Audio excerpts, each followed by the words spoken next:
네. 임마누엘. 네, 방금 화면만 나가고 소리가 안 나가서 다시 처음부터 하겠습니다. 날씨가 바람이 갑자기 많이 불기 시작했습니다. 감기에 조심하시고 특히 요즘 이제 그런 시기니까요. 찬바람 안 쐬시는 게 제일 좋을 것 같습니다. 어, 제가 이제 지난번 말씀 때 이제 제 거치 뭐 이런 얘기를 좀 해서요. 제가 이제 이번 주까지만 사무실 출근을 하고 이제 2월부터는 본격적으로 좀 자유로운 몸이 될 것 같습니다. 그래서 여러 가지 일들을 지금 하려고 기도하고 있습니다. 생각나는 대로 하나님 뜻에 합당한 일들을 할 수 있도록 기도해 주시면 감사드리겠습니다. 오늘의 말씀은 예수님과의 인격적인 만남입니다. 최근에 여러 가지 이제 책을 제가 보고 있는데 그 책에서 한결같이 이야기하는 게 예수님과 인격적인 만남을 해야 한다 이런 것들이 책의 내용에 나오고 있습니다. 그래서 예수님과의 인격적인 만남이 무엇일까? 어떻게 하면 예수님을 내가 인격적으로 알 수 있을까라고 하는 거를 좀 더 깊게 생각해 보게 되었습니다. 그러면서 생각나는 것들 또 알게 된 것들을 오늘 성도님들과 함께 나눠보고자 합니다. 그래서 네 가지 목차인데요. 첫 번째는 인격적인 만남이란 무엇인지, 두 번째 예수님과 성경 안에서 예수님을 인격적으로 만난 여러 사례들이 나옵니다. 그 중에서 제가 이제 첫 번째는 예수님과 베드로의 인격적인 만남, 두 번째는 예수님과 베다니 마리아의 인격적인 만남, 이 두 사례를 바탕으로 함께 이야기해 보고자 하고요. 그다음 예수님과 그러면 나는 어떻게 인격적으로 만날 수 있을 것인가 하는 이 네 가지 제목으로 오늘 함께 교제해 보고자 합니다. 인격적인 만남이란 예전에 그런 소리 들으셨는지 모르겠지만 이렇게 배가 많이 나오면 저희 이제 배둘레햄이라고 하죠. 배가 곧 인격이다 이렇게 얘기한 건 아마 들어보셨을 것 같습니다. 그래서 배가 이렇게 좀 많이 나온 사람이 인격이 좋은 사람이다 이런 얘기들을 했었죠. 저희 교회도 인격 좋으신 분들 참 많으시죠. 저도 그렇고. 그다음에 또 다중인격 들어보셨나요? 한 사람 안에 여러 가지 인격이 들어있는 심리적인 문제를 갖고 있는 거죠. 이런 다중인격 이렇게 얘기합니다. 그래서 인격은 말 그대로 사람의 성격, 품격, 됨됨이 이렇게 이런 것들을 얘기합니다. 사람의 품격과 됨됨이를 우리가 이제 인격이라고 말하는데요. 하나님의 입장에서 보면 이 인격적인 만남이라고 하는 것은 창조주 하나님이 죄인 되었던 인간에게 성령으로 그 심령에 간섭하여 당신의 독생자 예수 그리스도의 십자가의 복음으로 구원하시는 은혜와 사랑을 온전히 깨달아 알게 하여 새로운 피조물로 재창조해 주시는 것, 이렇게 정의라기보단 이렇게 말이 있었습니다. 인격적인 만남이라고 하는 것은 두 사람이 이렇게 만나는 거죠. 그래서 두 상대방이 있어야 되는 거죠. 그래서 우리는 하나님과 사람 이렇게 두 사람? 사람은 아니지만 두 만남이 둘이 만나야 만남이 이루어지는 것입니다. 그래서 그 만남을 한쪽에서 생각해 볼 수 있죠. 첫 번째가 하나님의 입장에서입니다. 하나님은 죄인 되었던 우리 인간에게 성령으로 저희들 마음을 간섭하셔서 하나님을 찾게 하시고 또 하나님을 알게 하고자 하는 심령을 우리 가운데 주셔서 예수 그리스도의 십자가를 통해서 구원하시는 은혜와 사랑을 온전하게 깨달아서 새로운 피조물로 전혀 다른 피조물로 재창조 해주시는 것을 하나님의 입장에서의 사람과의 인격적인 만남 이렇게 이야기합니다. 저 이게 딱 와 닿아서 이 문구를 뽑았습니다. 두 번째는 인간의 입장입니다. 우리 사람의 입장은 어떤가? 성령이라는 매개체를 통해서 예수님께서 이루신 사역의 의미를 깨달아 아버지 하나님께 되돌아가 자신의 전부를 드리는 것. 하나님 입장에서 새롭게 창조된 이 인간이 자신의 모든 것을 하나님께 다시 드리는 것. 이것이 바로 인격적인 만남이라고 할 수 있습니다. 그런데 이제 아까도 제가 이제 막 표현상에서 어려움을 겪었는데요. 사람과 사람과의 만남이 아니지 않습니까? 사람과 사람 사이의 만남이 아니기 때문에 예수님이 정말 실존하시는, 예수님께서 실제로 살아 있어서 인간 외부의 객체로 존재하는 실제와, 우리가 눈에는 예수님 보이지 않지만 실제로 예수님께서 우리와 함께 하시는 거죠. 지금 성령님께서 우리와 함께 하시는 거죠. 그 함께 하심과 그다음에 사람인 우리가 서로의 지정의를 통해서 자유롭고도 책임지고 반응할 수 있는 영역 안에서 구체적인 만남을 인격적인 만남이라고 이야기하고 있습니다. 우리가 사람과 사람을 만날 때 그냥 지나가면서 안녕하세요 인사하는 걸 인격적인 만남이라고 하지 않습니다. 사람과 사람 간에도 인격적인 만남이라고 하는 것은 상대방의 처음에 정의됐던 대로 품격, 됨됨이, 저 사람의 성격, 이게 어떤지 여러 번 만나고 여러 번 이야기하고 또 겪어보고 해야 그 사람의 모든 것을 알 수 있습니다. 아무리 오래 만나도 그 사람의 모든 걸 알 수 없습니다. 결혼한 부부라고 하더라도, 한 집에 살고 있다 하더라도 어떨 땐 전혀 알지 못하던 새로운 모습을 보여주기도 합니다. 저런 면이 있었어? 이렇게 우리 놀라기는 것도 있죠. 그래서 예수님과도 하나님과도 마찬가지입니다. 우리가 하나님 인격적으로 만난다라고 하는 것은 실제로 하나님께서 우리와 함께 하시면서 그 하나님을 우리가 알아가는 거예요. 하나님 우리를 다 아시기 때문에 우리가 이제 하나님을 얼마나 더 많이 알아가느냐라고 하는 것이 어렵게 얘기하는 인격적인 만남이라 하는 거죠. 전혀 새로울 것은 아니지만 우리가 늘 이것을 인지하느냐 못하느냐에는 아주 큰 차이가 있습니다. 성경에서 이런 예수님과 하나님과의 인격적인 만남을 이룬 인물들을 통해서 그러면 어떠한 변화들이 일어나는지 함께 한번 찾아보도록 하겠습니다. 첫 번째는 예수님과 베드로의 인격적인 만남입니다. 오늘의 말씀은 누가복음 5장 4절부터 10절까지의 말씀이 되겠습니다. 모두 다 아는 내용의 이야기입니다. 4절 보면 말씀을 마치시고 시몬에게 이르시되 깊은 데로 가서 그물을 내려 고기를 잡으라. 예수님께서 제자들에게 나타났습니다. 특히 베드로를 만나러 오셨습니다. 이 예수님과 베드로의 만남은 성경적인 시간의 흐름 순서로 보면 네 번째 정도의 만남입니다. 첫 번째 예수님께서 세례를 받으실 때 베드로가 곁에 있었고요. 그래서 그러면서 안드레를 통해서 베드로를 불렀고요. 그 다음에 예수님께서 또 갈릴리 호숫가에 있는 베드로를 만나서 이제 내가 사람을 낚는 어부가 되게 하리라고 말씀하셨고 베드로가 따랐던 모습을 보게 됩니다. 하지만 그때 이제 다들 아시다시피 온전히 모든 걸 버리고 따르는 건 아니고 이렇게 어부도 하고 예수님도 쫓아다니고 이런 모습이었습니다. 세 번째는 아마 가나안 혼인잔치에서 예수님이 행하시는 것을 아마 베드로가 목격을 했을 거라 봅니다. 그리고 이때 네 번째 만남이었을 거라 생각이 듭니다. 그러면서 이제 베드로와 또 같이 있던 사람들이 밤새도록 그물을 던져서 갈릴리 호숫가에서 물고기를 잡았습니다. 그러면서 이제 동틀 무렵이 됐죠. 아침이 되어서 이제 다 걷고 그물을 손질하는 겁니다. 그물 손질해서 이제 정리하고 오늘은 잡힌 게 없네 들어가야지 하고 하는 마음에 이제 그물을 정리하고 있었는데요. 예수님께서 오셔서 말씀하시는 거죠. 이르시되 깊은 데로 가서 그물을 내려 고기를 잡으라라고 합니다.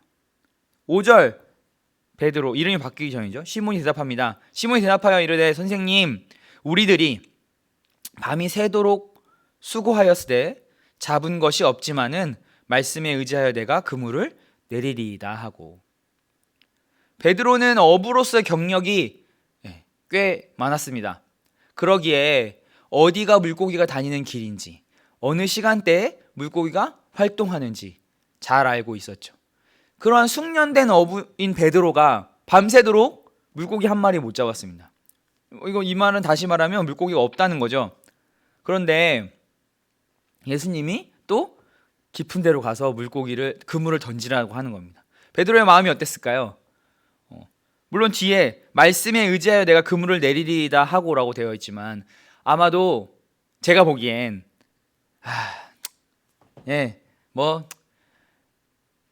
내가 내 어부 생활을 들어서 어차피 던져도 못 잡을 거긴 한데요.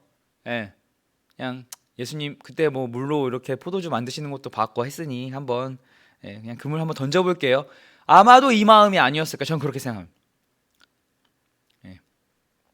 그러면서 베드로가 그물을 던지게 됩니다.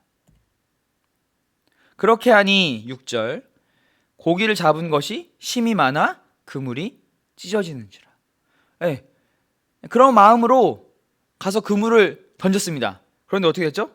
물고기가 너무 많아서 배 혼자서는 감당할 수 없는 지경에 이른 겁니다. 그래서 이에 다른 배에 있는 동물을 손짓하여 도와달라 하니 저희가 와서 2배의 채움에 잠기게 되었더라. 그 물고기가 얼마나 많은지 그물을 올렸더니 그 물고기가 배 위에 가득 차서 배가 물에 잠기게 되는 상황까지 이른 겁니다. 그러면서 이제 베드로에게 놀라운 변화가 나타납니다. 8절 시몬 베드로가 이를 보고 예수의 무릎 아래 엎드려 이르되 주여 나를 떠나소서 나는 죄인이로소이다. 그 전까지 마음에 있던 베드로가 어떤 마음이었다고 제가 말씀드렸나요? 온전히 순종하는 마음이 아니었습니다. 자신의 주관하에 자신의 뜻과 자신의 경험에서 그물을 던졌던 베드로는 상상하지 못한 경험을 하게 되는 거죠. 그러면 우리가 보통 생각하기에 그런 일을 겪으면 저 사람 뭐지? 내가 몇십 년 동안 물고기 잡았던 나의 경험치로는 이건 없어야 되는 건데 이건 뭐지? 그러면서 전에 만났던 포도주가 물로 되는 것, 나에게 와서 하신 말씀, 이런 것들이 쭉 연결되면서 제일 먼저 베드로가 했던 것은 자신을 돌아보는 모습이었습니다. 그러면서 예수님의 무릎 아래 엎드려 주여 나를 떠나소서 나는 죄인. 나는 죄인입니다. 나를 떠나세요 라고 말한 겁니다. 이는 자기와 함께 있는 모든 사람이 고기 잡힌 것을 인하여 놀라고 이게 너무 놀라운 일인 거죠. 내 기준으로 볼 땐 너무 놀라운 감히 말할 수 없는 이게 진짜 보통 사람은 아니구나 라는 판단이 들었던 거죠.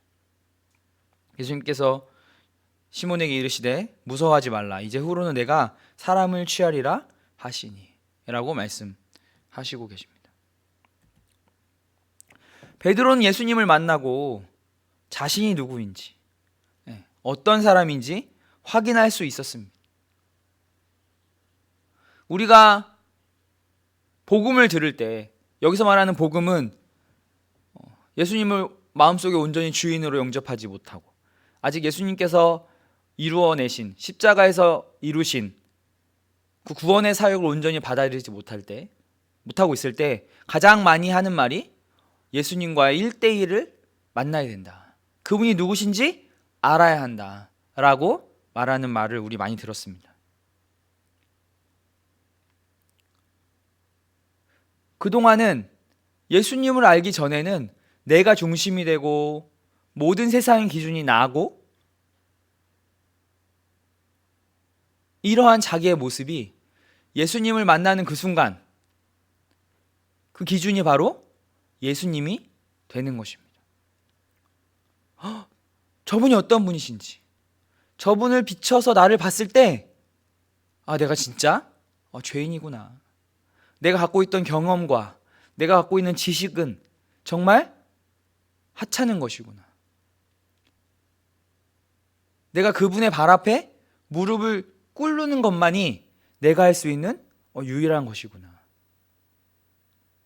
이 반응이 나와야 하는 것입니다.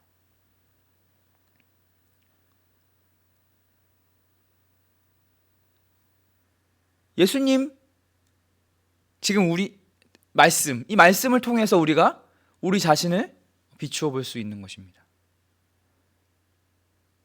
그런 만남이 없으면 우리는 계속 자기가 주인인 채 삶을 살아갈 수밖에 없습니다. 예수님께서 이루신 그 십자가의 사역도 온전하게 받아들일 수 없습니다. 성경이 말하고 있는, 전도자들이 말하고 있는 예수님과의 1대1의 만남, 예수님을 만나야만 자신을 정확히 알 수 있습니다. 내가 얼마나 죄인인지.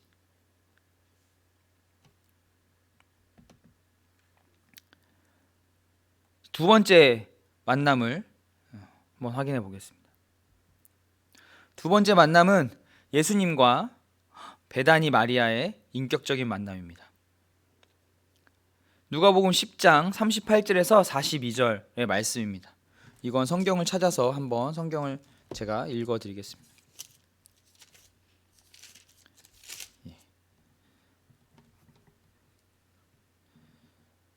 38절에서 42절. 그들이 길 갈 때에 예수께서 한 마을에 들어가심에 마르다라 이름하는 한 여자가 자기 집으로 영접하더라. 그에게 마리아라는 동생이 있어 주의 발치에 앉아 그 말씀을 듣더니 마르다는 준비하는 일이 많아 마음이 분주한지라. 예수께 나아가 이르되 주여 내 동생이 나 혼자 일하게 두는 것을 생각하지 아니하시나이까. 그를 명하여 나를 도와주라 하소서. 주께서 대답하여 이르시되 마르다야 마르다야 내가 많은 일로 염려하고 근심하나 몇 가지만 하든지 혹은 한 가지만이라도 족하니라. 마리아는 이 좋은 편을 택하였으니 빼앗기지 아니하리라 하시니라. 이 베다니에 사는, 베다니는 지명입니다. 마르다, 마리아, 그리고 나사로, 이 세 남매의 이야기입니다. 성경에 여러 번 언급되어 있습니다. 그리고 이 예수님과의 만남이 아마 성경에 나와 있는 첫 만남이 됩니다. 하지만 이 내용을 봤을 때는 성경에 나오지 않았지만 아마 첫 만남은 아니었을 거라 생각이 듭니다. 예수님께서 저렇게 편안하게 누구의 집으로 가시는 모습이 성경에는 흔하지 않습니다. 인자는 머리 둘 곳 없다고 말씀하셨잖아요. 하지만 이 베다니에 있는 이 마리아 마르다 나사로의 집에는 찾아오셨습니다. 그러면서 예수님과 일행들이 찾아오자 마르다가 그 일행을 맞기 위해서 부지런히 음식을 준비하게 됩니다. 처음에는 즐거운 마음으로 막 준비하였습니다. 그런데 점점 일이 바빠지고 할 일이 많은 상황인데 모습을 보니 마리아가, 동생 마리아가 예수님의 발밑에서 예수님의 말씀을 듣고 있는 것을 보게 됩니다. 아마 이제 그 친밀함이라고 하는 것이 이번이 처음이 아니라고 하는 게 아마 이 구절에서 우리가 볼 수 있었을 텐데요. 예수님께 이렇게 말하죠.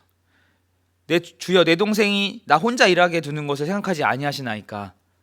보통 마음 손님이면 어떻게 불러요? 마리아, 야 빨리 와, 나 좀 도와줘. 이렇게 할 텐데 예수님께 투정한 거. 저 혼자 일하는데요. 왜 마리아 그냥 두세요.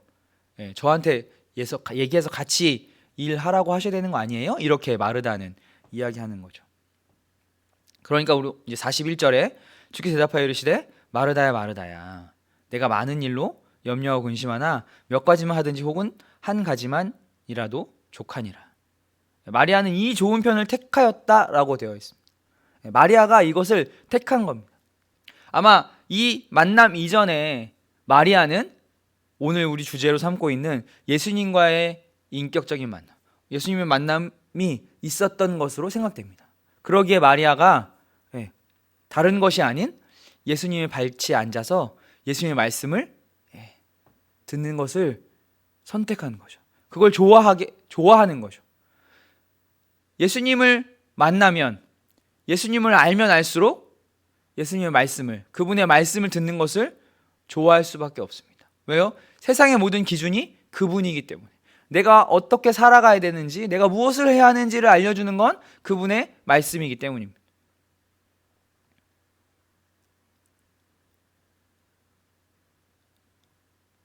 오늘 이 이야기처럼, 첫 번째 이야기처럼 마리아가 그분 앞에서 막 분주하고 뭐 이런 모든 상황들을 다 제쳐두고 그분의 발 앞에 앉는 것, 그분의 말씀을 사모하는 것, 예수님을 더 알고 싶은 인격적인 만남이 있어야만 가능하고, 또 그 만날수록 더 좋아지는 겁니다. 우리가 사랑하는 사람을 만날 때도 더 만나고 싶고 더 알고 싶어 하는 것이 정말 당연한 이치 아니겠습니까? 오늘 마리아는 그렇게 행동하고 있습니다. 두 번째 에피소드입니다. 요한복음 11장 1절부터 44절까지입니다. 말씀이 길어서 제가 찾지는 않겠는데요, 아마도 모두 다 잘 아시는 이야기입니다. 나사로가 이제 아파서 죽기 직전에 예수님께서 그 소식을, 사람을 보내서 예수님께서 그 소식을 듣습니다. 나사로가 아프다. 그러니까 예수님 가셔서 나사로 좀 치료해 주세요. 하지만 예수님은 바로 가지 아니하시고 죽기를 기다리신 후에 이제 베다니로 오십니다. 그러면서 첫 번째 마르다가 예수님을 만나서, 예수님께서 여기 안 계셨으면 우리 오라비 나사로가 죽지 않았을 겁니다 라고 이야기하고, 예수님께서는 여러 가지 이야기들을 하십니다. 그리고 난 이후에 마리아가 이제 예수님이 있는 곳으로 또 오게 됩니다. 그러면서 32절에 마리아가 예수 계신 곳에 가서 배웠고 그 발 앞에 엎드려 이르되 주께서 여기 계셨더라면 내 오라버니가 죽지 아니하였겠나이다 하더라. 마르다가 한 이야기와 동일한 이야기를 또 마리아가 하고 있습니다. 예수님께서 여기 계셨더라고 하면 우리 오라버니가 죽지 않았겠습니다.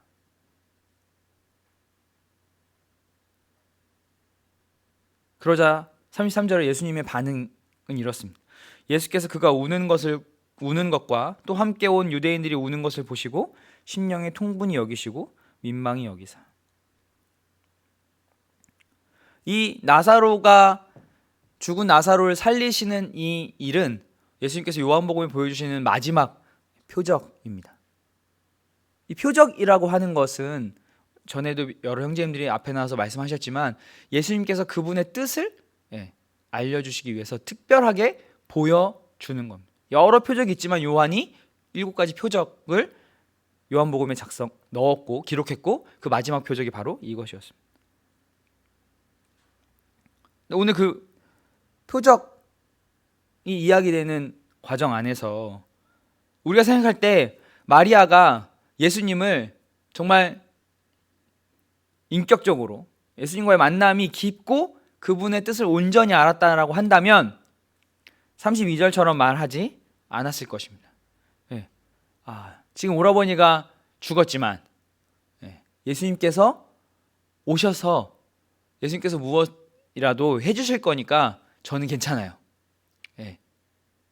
저는 그런 예수님을 의지합니다. 믿습니다.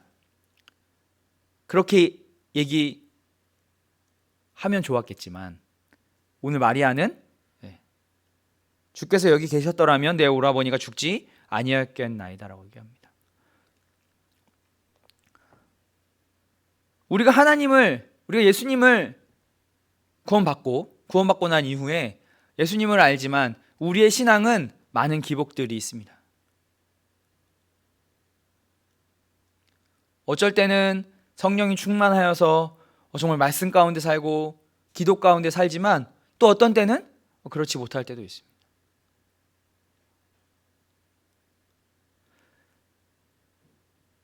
그렇지 못할 때는 어떤 결과가 나타납니까? 하나님과 멀어지고 말씀과 멀어지고 아까 처음에 얘기했던 대로 기준이 말씀, 예수님에서의 기준이 점점 나에게로 옮겨오는 모습을 보게 됩니다. 내 판단에서 나의 기준으로 상황을 놓고 선택합니다. 오늘 마리아도 32절에서 그러한 모습을 보여주고 있습니다. 그러기에 33절에 예수님께서 이렇게 반응하십니다. 예수께서 그가 우는 것과 또 함께 온 유대인들이 우는 것을 보시고 심령에 통분히 여기시고 민망히 여기사. 다시 개역개정 성경에는 요 뒷부분이 조금 다르게 해석되어 있습니다. 예수께서 그가 우는 것과 또 함께 온 유대인들이 우는 것을 보시고 심령에 비통히 여기시고 불쌍히 여기사 이렇게 되어 있습니다. 하지만 제가 옛날 버전의 말씀을 갖다 놓은 이유는 저는 이 번역이 조금 더 마음에 와닿습니다.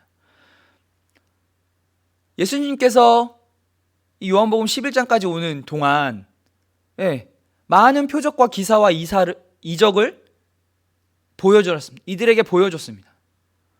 예수님께서 당신이 하나님의 아들이신 것을 나타내셨습니다. 하지만 오늘 주인공인 오늘의 주인공 마리아와 또 유대인들은 그것을 100% 받아들이지 못하는 모습을 보여주고 있습니다. 그래서 예수님께서는 분히 여기시고 민망히 여기셨던 것입니다. 왜 아직도 내가 그렇게 많은 것, 너희들은 이런 것들만 보여줘야 나를 믿느냐, 뭔가 너희들이 상상하지 못하는 놀라운 체험과 그런 것들을 기대하느냐라고 말씀하시는 것 같습니다. 우리가 예수님과의 만남에서 자칫 오해하기 쉬운 하나가 바로 그런 것입니다. 예수님과의 만남이라고 하는 것이 지극히 1대1의 관계죠. 이게 주관적인 것이기 때문에 그 패턴이 하나로 통일되지 않습니다. 어떤 사람은 놀라운 영적 체험을 하기도 하고요. 어떤 사람은 그냥 밍밍해서 뭐 그런 것 같지 않은 그냥 물 흘러가듯 흘러가는 사람이 있어요.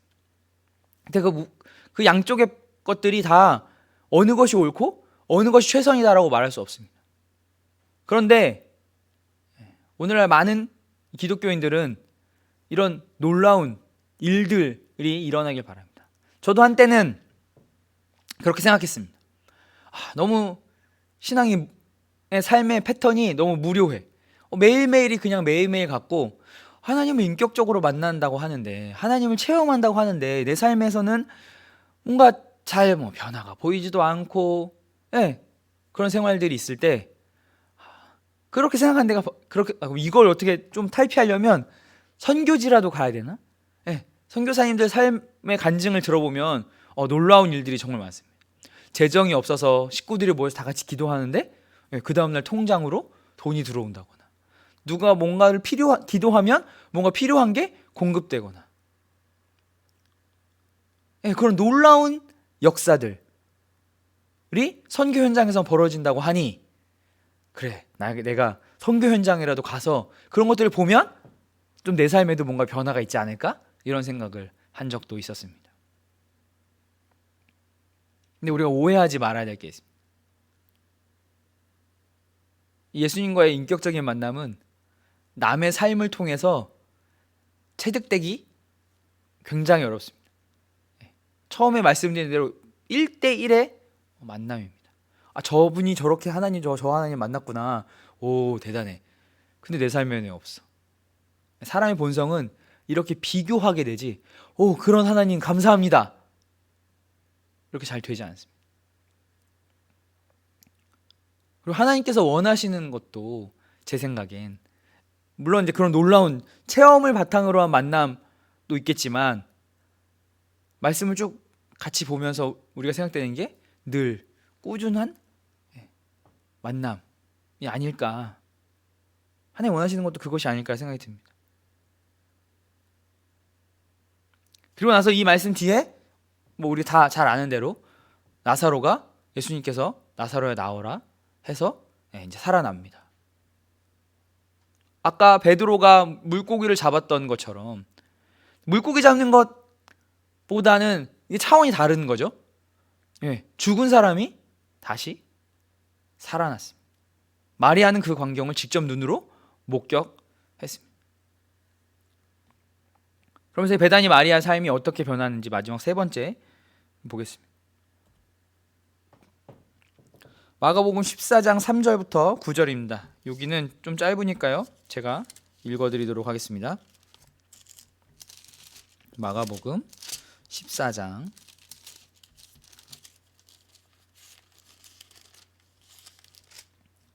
3절에서 9절까지입니다. 예수께서 베다니 나병 환자 시몬의 집에서 식사하실 때 한 여자가 매우 값진 향유 곧 순전한 나드 한 옥합을 가지고 와서 그 옥합을 깨트려 예수의 머리에 부으니 어떤 사람들이 화를 내어 서로 말하되 어찌하여 이 향유를 허비하는가. 이 향유를 300데나리온 이상에 팔아 가난한 자들에게 줄 수 있었겠도다 하며 그 여자를 책망하는지라. 예수께서 이르시되 가만히 두라. 너희가 어찌하여 그를 괴롭게 하느냐. 그가 내게 좋은 일을 하였느니라. 가난한 자들은 항상 너희와 함께 있으니 아무 때라도 원하는 대로 도울 수 있거니와 나는 너희와 항상 함께 있지 아니하리라. 그는 힘을 다하여 내 몸에 향유를 부어 내 장례를 미리 준비하였느니라. 내가 진실로 너희에게 이르노니 온 천하에 어디서든지 복음이 전파되는 곳에는 이 여자가 행한 일도 말하여 그를 기억하리라 하시니라. 이제 그 사건이 있고 나서 바로 다음의 만남입니다. 예수님께서 또 시몬의 집에서 식사를 하게 되셨습니다. 그때 이 마리아가 이 순전한 나드 한 옥합을 가지고 와서 예수님의 머리에 붓고 그 머리로 튀겼습니다. 뭐 그 왔다 갔다 하는 이야기, 그 다음에 여러 내용들은 이렇게 크게 중요하지 않고요. 오늘에서는 예수님께서 이 마리아가 한 행동을 뭐라고 말씀하셨냐면 8절에 그는 힘을 다하여 내 몸에 향유를 부어 내 장례를 미리 준비하였느니라. 예수님께서 돌아가실 것을 미리 이 마리아가 준비한다고 말한 것입니다. 무슨 말입니까? 이 때까지만 하더라도 예수님이 돌아가실 것, 이 사실을 제자들도 제대로 알고 있지 못했습니다. 예수님이 하시는 일과 그 말씀 중에서 계속 끊임없이 예수님께서 죽으실 것과 당신이 다시 부활하실 것을 제자들에게, 유대인들에게 끊임없이 말했지만 늘 함께 다니던 제자들조차도 그 사실을 잘 이해하지 못했습니다. 하지만 오늘 이 마리아는 그 예수님의 말씀을 온전히 받아들여서 예수님의 장례를 미리 준비하였습니다.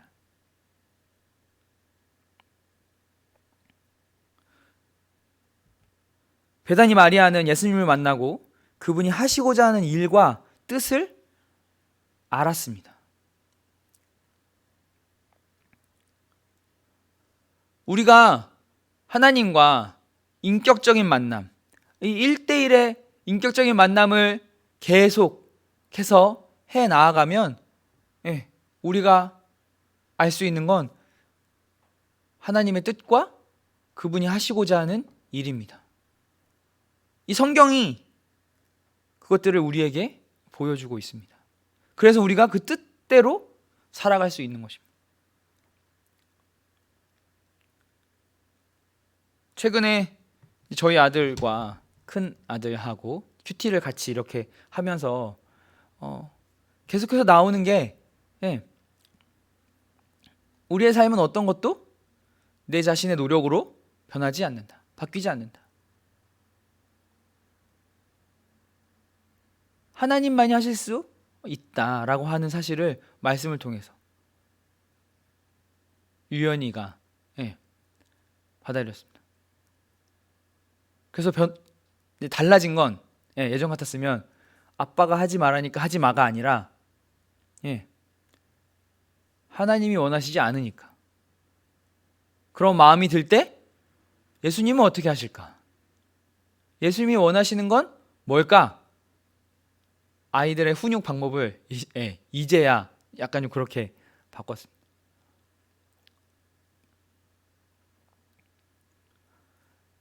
하나님을 만나면, 말씀을 통해 예수님을 만나면 그분이 원하시는 것을 우리가 알 수 있습니다. 우리가 죄 속에 빠져 있을 때, 구원받은 성도들이 하더라도 죄 속에 빠져 있을 때 그 죄를, 그 습관에서 벗어날 수 있는 방법은 뒤로 돌아서 어떻게든 내가 그 습관을 없애려고 노력하는 것보다 먼저 해야 하는 건 하나님께로 돌아오는 거죠. 하나님께 발 앞으로 나아가서 나는 죄인이다라고 하는 것을 말씀드리고 그분께서 나를 변화시켜 주시기를, 성령께서 나를 변화시켜 주시기를 간구해야 하는 것입니다. 인간의 마음은 연약하기에 작은 틈만 보이면 죄를 질 수밖에 없습니다.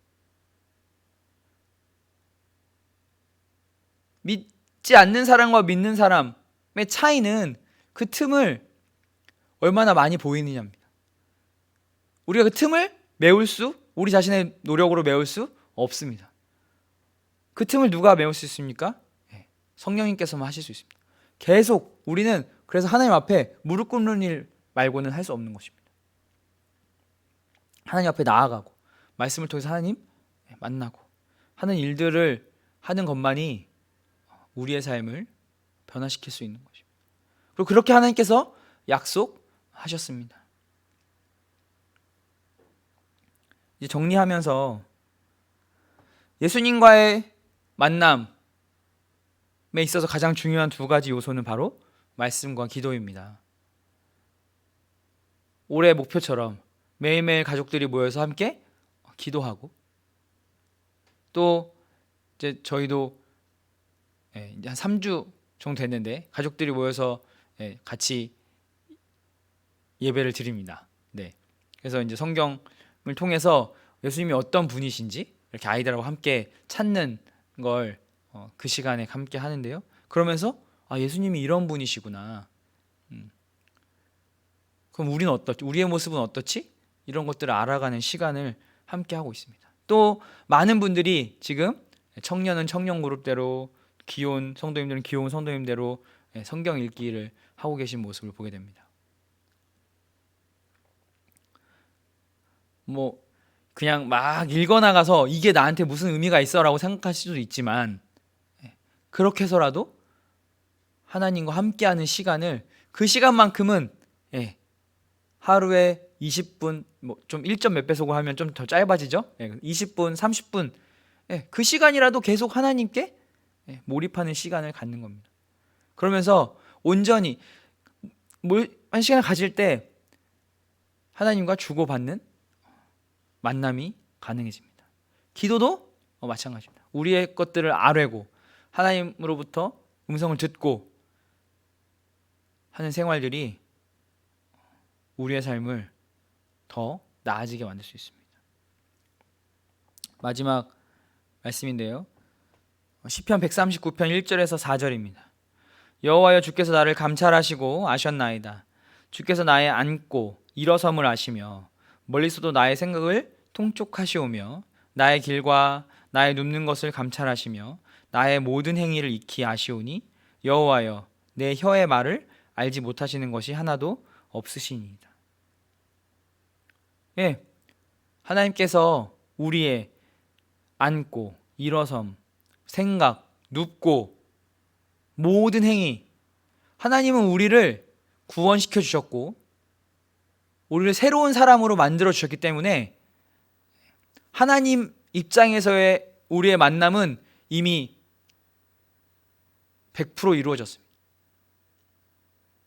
그런 하나님을 알고 우리가 하나님께 얼마나 나아가느냐, 이제 우리가 해야 할 몫인 것입니다. 주께서 나의 전우를 들으시며 내게 안수하셨나이다. 이 지식이 내게 너무 기이하니 높아서 내가 능히 미치지 못하겠나이다. 아마 우리가 다시 이제 죽고 예수님 다시 오셔서 우리가 하나님 만날 때까지 우리는 그분을 온전하게 다 이해하지 못합니다. 하지만 이 땅에서 그분을 알아가는, 그분이 우리에게 자유의지를 주셨고 그분을 알아가는 것이 얼마나 놀랍고 즐거운 일인지 우리에게 베풀어 주셨습니다. 우리는 그것을 누리는 일을 해야 합니다.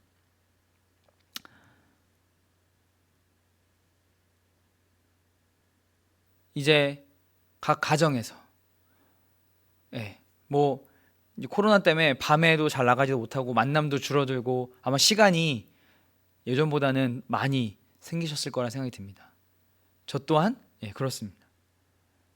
이런 남은 시간에 하나님을 알아가는데 우리가 시간과 힘과 에너지를 쓰는 성도님들과 제가 되었으면 합니다.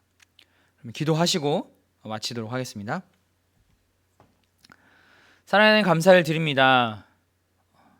우리가 하나님을 알아가는 것에 하나님과 인격적으로 만나서 하나님 당신을 알아가기 원합니다.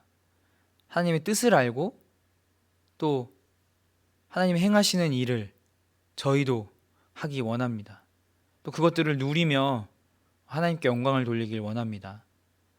저희들을 그렇게 할 수 있도록 성령님께서 인도해 주시고 도와주시길 원합니다. 날씨가 다시 추워진다고 합니다.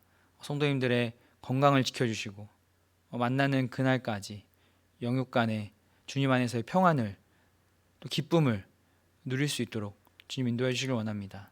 감사를 드리며 예수님의 이름으로 기도를 드렸습니다. 아멘.